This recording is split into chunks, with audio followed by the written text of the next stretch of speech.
and welcome to the first of many BAFA Division 1 Midlands podcasts, all part of the coverage by First and 15. Around the country, in many of the flag tournaments and their divisions, there are some representatives creating these short programs highlighting news, results, and predictions within their local flag districts. We are your hosts, hailing from the Coventry Panthers. I'm Kirk, and with me is GM, the Freight Train James. How you doing? I'm good, thanks. How are you? Yeah, I'm all good, all good. Happy to be here. Very warm. Yes, it is very warm. We're very warm. It's definitely an early summer this year. I think I'm right in saying that this is the first and 15 podcast I've done that hasn't been over StreamYard or some other webinar software. Have you done an in-person podcast with Marcus or any other member of the team before? I've done an in-person podcast with Marcus once. We recorded it at Warwick Uni. And I believe that was for a particular tournament that then didn't happen. So we just spent 2 or 3 hours in Warwick Uni and For no didn't need reason. the program. Nice. So firstly, apologies to all listeners for taking so long to get this out. We did want to have this first episode done before the first game day, highlighting the preseason, but this is all voluntary and frankly, life got in the way. To make up for it though, we are holding a season-long competition which applies to everyone, whether you play in the Midlands Division, North Premiership, or don't play at all. You can find out about it towards the end of this episode, so do stay tuned. So let us begin it all by introducing the Midlands Division teams. Now, I've not been in flag long enough to reminisce in the old BAFA flag days, but to my understanding, a Midlands division is a fairly new concept, James, right? It's brand new. It's as far as I'm aware, it's the first time they've ever done it, and it's a fantastic thing because it has vastly reduced our travel. We've gone from Plymouth one season, Wales another season, to I think the furthest that we have to go, excluding the cross-conference day, is Cheltenham. Nice. That is really nice. So saving us from getting out loans to fill out our petrol tanks. We have the convenient Midlands bracket that keeps us 6 teams all within the confines of the region for the most part, which is great. Okay, James, tell us the teams competing in the Midlands BAFA Division 1 conference. First off, we've got the Coventry Panthers, where we're from, so obviously we'll mention those first. Then we've got the Cheltenham Neptunes, the Cougars, Nottingham Bears, the Northants Phantoms, and the Nottingham Honey Badgers. Nice. So not all will be nicely bunched together, but we have 2 tasty local derby rivalries happening with the 2 Nottingham outfits, as well, of course, our own long-lasting healthy rivalry with a branch of the Cougars squad. Possibly the most intense rivalry ever in flag football.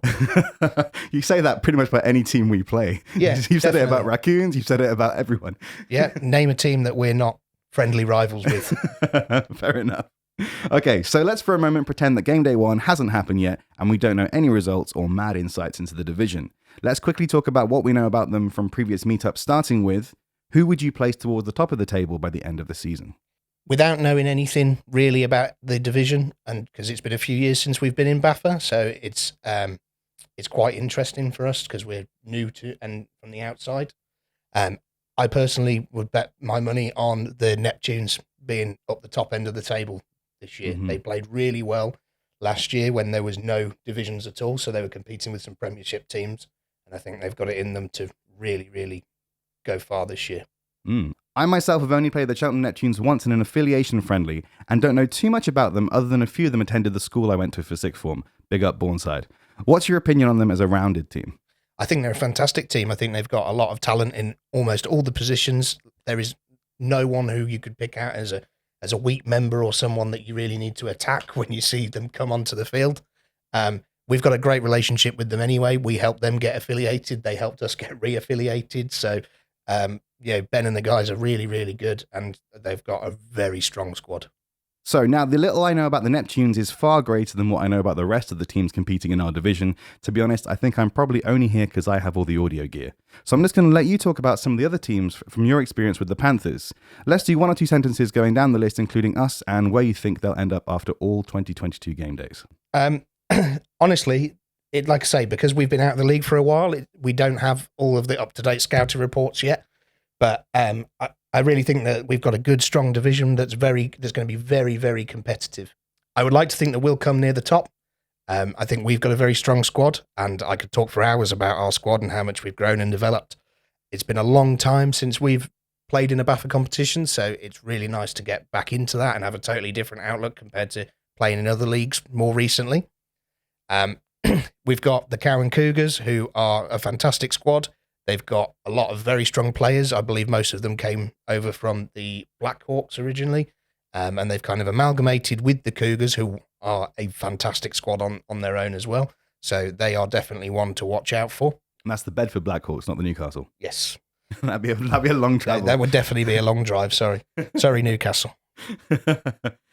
And what about the Phantoms? You've played them before, but we haven't seen them for a long time. No, we haven't seen the Panthers for a long time. At the risk of spoiling the fact that we're already in week 2 anyway, we played them during our week 1 game day, and it was incredible.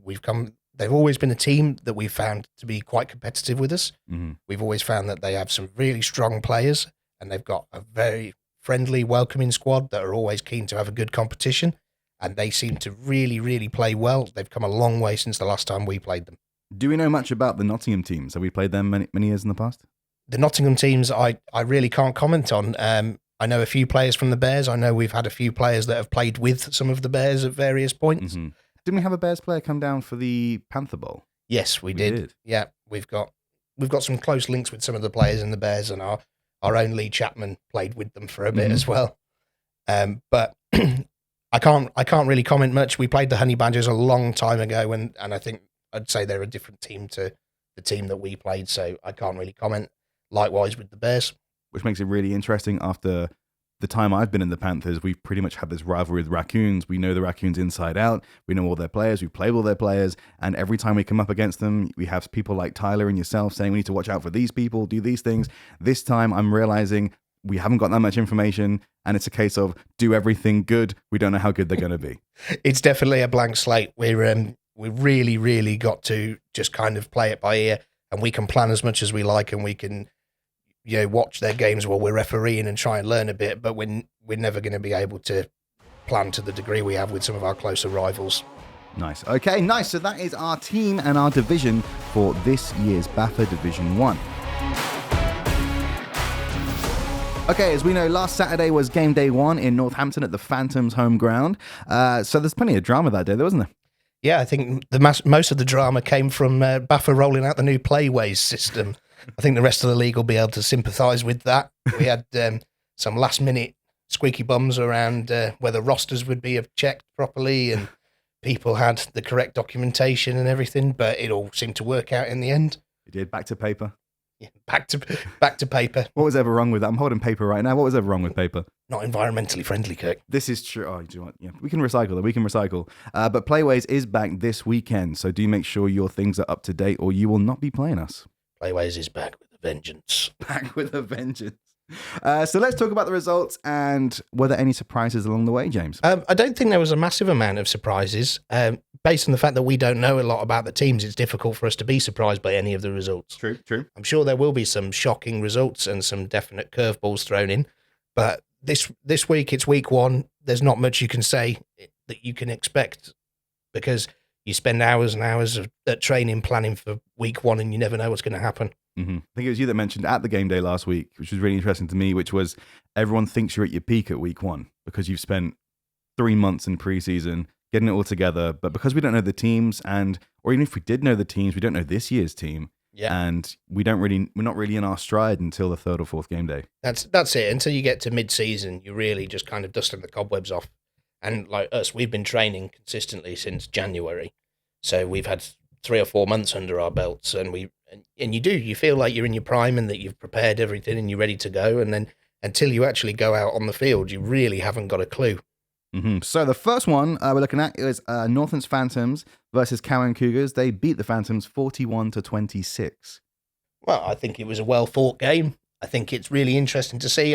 We know that the Cougars are a strong team, and if we look at last season's results, generally, that we'd expect that kind of situation.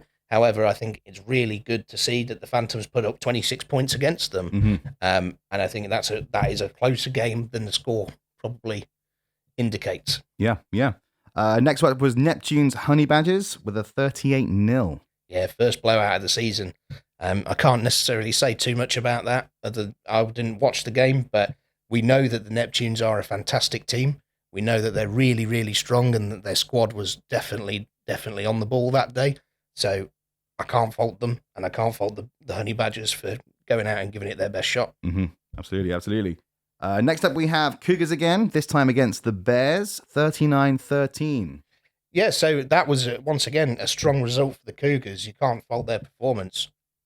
I think the Bears seem to be slightly less manned on the day than I would have expected. They seem to be rocking with quite a small squad. Yeah, they were. Feel free to tell me if I'm wrong there, Bears. Yeah, they were. So I think that probably let them down a bit, but it was really good to see that there was a few scores in there, and that it seemed to be a very strong performance from the Cougars. Yeah. Next up, we have us. This time against the Phantoms, which was 47-25 in this one. Yeah, it was a disappointing result for us in terms of, the Phantoms played fantastically and they were really, really strong. And I think we went in, that was our second game of the day, and we'd narrowly lost to the Neptunes. And I think we went in a little bit disheartened, and it took us a while to get going. And I think that's what let us down. We really struggled in the start, but the Phantoms played phenomenally. Mm-hmm. I mean, this is my first season on defense, and it's really interesting to see the different teams. After playing Neptunes, who are so explosive and so aggressive, especially with their faster players, it was mostly chase them down, try and get in the way. With the Phantoms, it was a completely different ball game. Really different. Yes. It was more position-wise and really pulling me out of position, flooding my area, and I have no idea where to go. If I was to jump the gun a bit and talk about the Cheltenham game as well as the Phantoms game from our experience, I think you've hit the nail on the head there. The difference between those two teams, the Neptunes are so athletic. They are such a strong team. They're all big and they're all quick. The Phantoms are so well drilled. They know their positions like no one's business. The stuff they were doing, and we were going, "Well, why isn't our coverage working?" And it wasn't even because we were using the wrong coverage, or it wasn't because we were using the wrong play to attack their defense. It was just that they were so well drilled and so well disciplined that you just couldn't get anything past them. Mm-hmm, mm-hmm. Okay, so our first game of the season was against the Neptunes. It was a close game, 35-33. It was a heartbreaking result for us. It really was. I think we always knew it was going to be a good game against the Neptunes. The Neptunes have always given us a good run for our money, and I'm really happy with the result because as I say, I genuinely think that they are one of the best teams in the division, if not the best. So for us to get as close as 2 points is phenomenal. Our first game as well. Yeah, dusting the cobwebs off. Yeah. But it was a really, really close game. They played fantastically. And we just had our single heartbreaking moment for Sean Moss, where Mason Reid managed to get a sack in the same play as Sean, intercepted the ball and ran it back to the end zone. But he did knacker out 3 of the Neptunes players, though, which was quite handy. Yes. It was quite handy. Who knows what would have happened? Were they at full fitness after that? Definitely. It was hard on defense, too. Obviously, when they scored that 2-pointer, although they were 2 points ahead of us, we then realized going out there with like a minute to go, it's defense now, and we have to score. It doesn't matter if they score. We have to score. And obviously, we just couldn't get that done that day. They have such a strong team. I'll say it. I'll be saying that all season. You might as well call it my catchphrase. They are really, really solid. So we scored 33 against the Neptunes, and they scored 33 against the Bears. But a bit closer this time, 33-26. I think the Bears played really well to get that close to them. As we said, the Bears were on a smaller squad than I think they would have liked. And to be able to go out and put that against such a strong team, they've done a fantastic job there. I'm sure the Neptunes just go out and do what the Neptunes do. They play their game, and sometimes you just have to play damage limitation.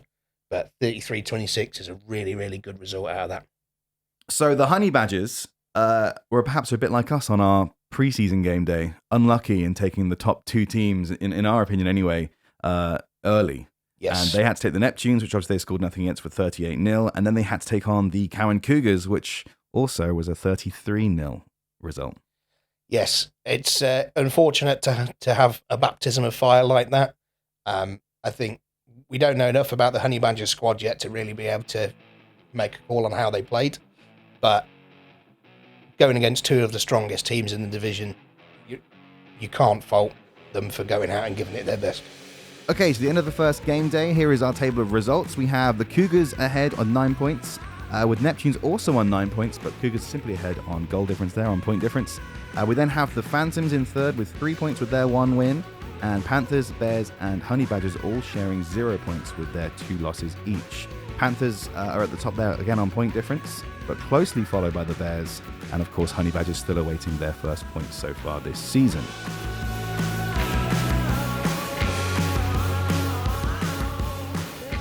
Okay, so looking ahead at game day 2, which is this Sunday in Cheltenham. I'm going back home, James, seeing the fam. Hopefully wake up in the Shire bright-eyed and primed. We'll see. Let's take a look at the fixtures to come in order. So first up, we have the Neptunes versus the Cougars, the 2 big dogs. Clash of the Titans, tell you what. I think that's going to be a really, really close game. I think it's going to come down to one side is going to make one tiny mistake and they're really going to be punished for it. I think it's going to be ultra, ultra close. And my prediction is 28-22 to the Neptunes. Oh, see, I've gone even closer. I'm totally in agreement. I've gone 35-34 to the Neptunes. It really could go either way for me.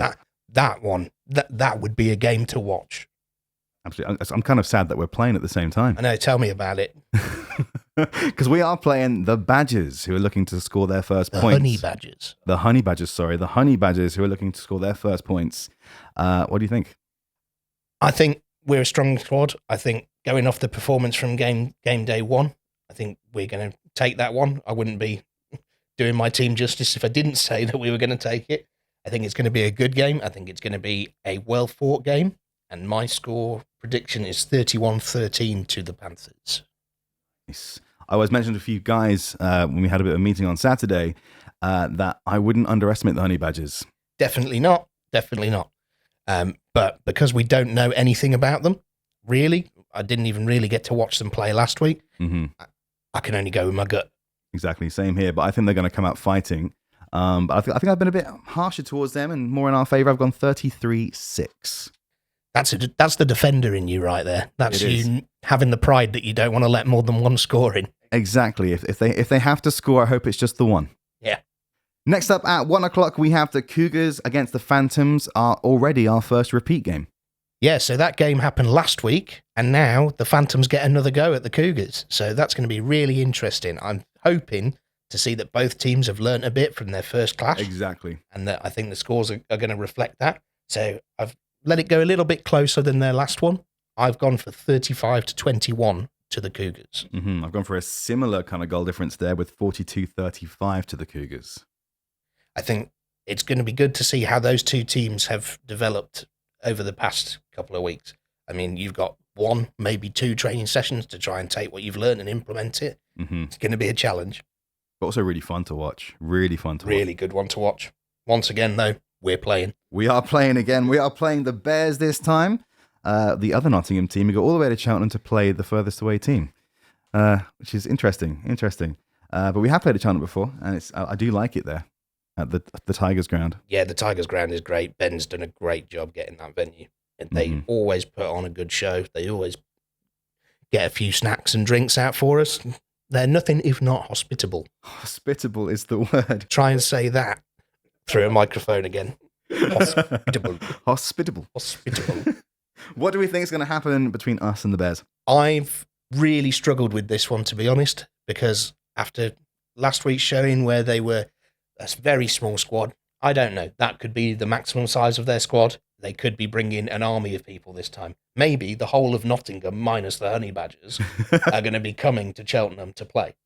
I'd like to think that they're going to bring a few more this time, and because it's going to be their first game of the day, they'll be nice and fresh and ready to go. So once again, I've had to go for the Panthers win, but I've called it at 27-22. That's close. I've based mine purely off what the results were last time and considering our performance against the Neptunes and their performance against the Neptunes and so on. I've put us down at maybe 41-28. I think we'd like to try and score some more. It would be nice to go and get a really high-scoring game, but I think we'd have to wait and see who they show up with. And immediately after they play us, they then have to replay the Neptunes. Yeah, another repeat, and it's going to be an interesting one. You've already played one game, and then you're going to go straight back into one against the big dogs. I think it's going to be a really, really challenging game for the Bears, but I think they're going to have improved on their performance last week, and I'm calling it at 35-21 to the Neptunes. Which is really weird, because that's exactly what I've put. Ooh. And honestly, we haven't talked about this at all. Honestly, that is exactly what I put. I've got it typed out here. I've printed this. This is down 35-21 to the Neptunes. I think it really depends with the Bears on how they come out from us. And the same as we are. If we come out on a win, we're ready to play. And even if we come out on a loss, we're almost also still ready to play. But it doesn't always work out that way. But that one will be an interesting one to watch. And I think we're reffing one of those games. Nice. We get an automatic look.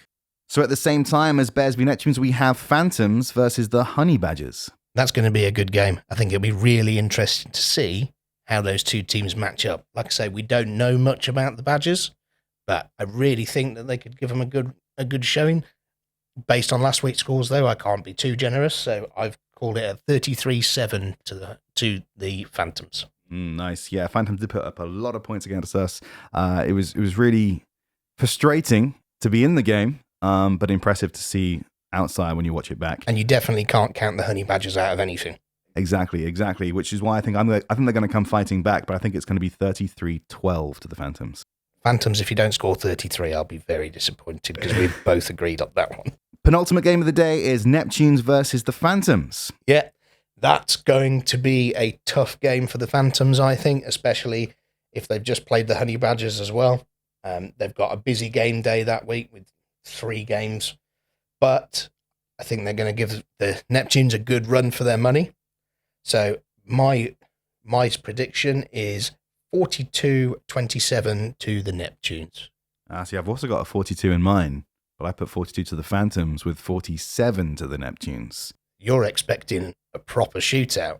I think so. I think they are going to come out, because as we found out firsthand last week, totally different kind of teams. So it really depends how well they are at reading each other, how well they are at adapting to a change, and it could be really fun to watch. It's really going to come down to, can raw athleticism outdo proper strict football discipline? Quote of the podcast, that one, I think. That is it. That is the one. And finally, the one we've been waiting for, the Nottingham Derby in week 2. And it's the last game of the day. Everyone can watch. There are no other games happening at that time. Except the Champions League final. Except the Champions League final. 4 o'clock, it is the Nottingham Bears versus the Nottingham Honey Badgers. What do you fare, James? I think this is going to be the game of the day. I think it's going to be a really, really close game. I think both of those teams are going to be looking to prove something, especially after last week's disappointing results. So I really, really want to see the pair of them go at it, and I think I'll certainly be staying to watch that one. So my score prediction is going to be 21-14 to the Bears. 1 touchdown and an extra point. But that could completely change based on the squad size of the Bears. Okay. Because if you're playing 3 games that day and you've barely got 10 players, you're going to be struggling come 4 o'clock. This is true. It's a late day as well. It is. We're not starting until midday. So normally by 4 o'clock, we're all home and in the pub. This is very true. I don't know too much about either Nottingham team, as I've said throughout this entire episode. Based on that, I think just like we play the local teams to us, we know their offense and defense very well. I think Nottingham know each other's teams very well. So I've put down 15-30, and I think it's going to come down. And I'm going to call this. I'm going to call it, James. I'm going to call it. I think it's going to come down to one of the teams forcing a 2-point conversion. And they're going to try and play it hard and try and get that 2-point, forcing the other team to really play hard defensively and force a mistake. So I think it's going to be Bears 15, Honey Badgers 13. Oh, that it would be a game to watch. I think it'd be really good as well if for our next episode we can get one of those 2 teams to send a player to guest star for us. That'd be sweet. It'd be really good to get feedback on that. Nice. So we have our predictions in place, and this is where you can get involved. Remember, you can be anyone from any division or beyond, so it's always worth getting into. But how do they enter, Kirk? Well, I'm glad you asked. If you comment an exact score in the comment section of our videos before your predicted game takes place, you get put into an exclusive prize pool to win a mystery prize at the end of the season. What do you mean by that exactly, Kirk? Basically, if I was to put in the comments that I think the Bears will beat the Honey Badgers 33-14, for instance, and I get that score exactly right, I'll be allowed in the pool of prizes where we will select a random winner from those that have successfully done so. How many entries do I get, Kirk? Well, that's the thing. You can make a prediction on every game per game day. That's 8 guesses per game day. You have 8 chances to get into that prize pool. How annoyed do you get it when I go off script, Kirk? No, I like it. It's a challenge. It's good. It's good. It's good. Text cost 35p plus your standard network rate. Do not vote after lines have closed or you will be ineligible but may still be charged. Well, guys, that's it. I hope you've enjoyed our first episode of BAFA Division 1 Midlands with First and 15. I'd like to say any captains of Midlands teams or players in general that will be happy to talk to us, we may be seeking you out for a few quotes on game days to be used in our next episodes. So if you're willing to, do send us a message or speak to us on the day. And also, we're looking to have guest stars. I'm sure that we've got plenty of players within the Midlands division that would like some time on the podcast. So it'd be great to hear from you and some volunteers for when you're available. Okay, guys, thanks very much. I've been Kirk. And I've been James. And this has been First and 15 Midlands Edition. We'll see you on Sunday. For BAFA Game Day 2.